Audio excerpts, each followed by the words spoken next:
ஒரு குடும்பத்தை நடத்தும் போது ஒரு கணவன், ஒரு மனைவி, ஒரு பிள்ளைகள் இருந்தால் தான் அதுக்கு பேர் குடும்பம். ஒருவேளை பிள்ளைகள் இல்லை, கணவன் மனைவி இருந்தாலும் அதுக்கு பேர் என்னதான்? குடும்பம். கணவன் ஒரு ஊரில் இருக்கிறாரு, மனைவி ஒரு ஊரில் இருக்குது, பிள்ளை ஒரு ஹாஸ்டலில் இருக்குது, அது குடும்பம் இல்லை. எங்கள் மனைவி எங்கே இருக்காங்க? வெளிநாட்டில் வேலை பார்க்குறாங்க. கணவர் எங்கே இருக்காரு? வெளிநாட்டில் இருக்கிறாரு. பையன் எங்கே இருக்காரு? ஏற்காட்டில் ஹாஸ்டலில் படிச்சுட்டு இருக்காரு. நீங்கள் குடும்பமாக சென்னையில் இருக்கோம். இது எப்படி சரியாகும்? இல்லையா? எல்லாரும் இருக்கிறாங்க, ஆளுக்கு 1000 கிலோமீட்டர் தள்ளி இருக்கிறாங்க. ஆனால் கணவனும் மனைவியும் வீட்டில் இருக்கிறாங்க, ஒன்றா இருக்கிறாங்க, ஆனால் பிள்ளை இல்லை. அதனால் அது குடும்பம் இல்லைன்னு ஆகாது. குடும்பம் என்றால் நாம் எல்லோரும் இணைந்து ஒரு இடத்துல இருப்பதுக்கு பேர் தான் என்னது?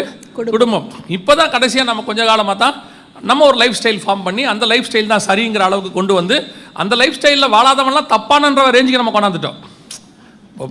பையன் அமெரிக்காவில் படிக்கிறான்றது எவ்வளோ கௌரவம் இல்லையா? பையன் அமெரிக்காவில் இருக்கார், பிரைஸ் தி லார்ட். உங்கள் பையன் அம்சிக்கரையில் படிக்கிறார். அம்சிக்கரை இல்லையா?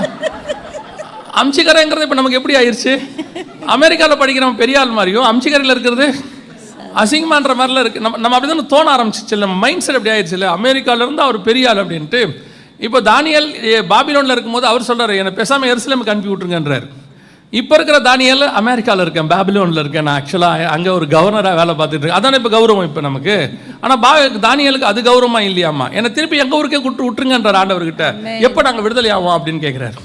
மேபி அவர் கவர்னர், இன்னும் சொல்ல போனால் ராஜாவுக்கு ரைட் ஹேண்டு, PA, செக்ரட்டரி, ஆலோசகர் எல்லாமே அவர். பட் அவருக்கு அது பிடிக்கலங்கிறார். சரி இருக்கட்டும், இன்றைக்கி அதான் சொன்னேன், இன்றைக்கி ட்ரெண்டு வேறு.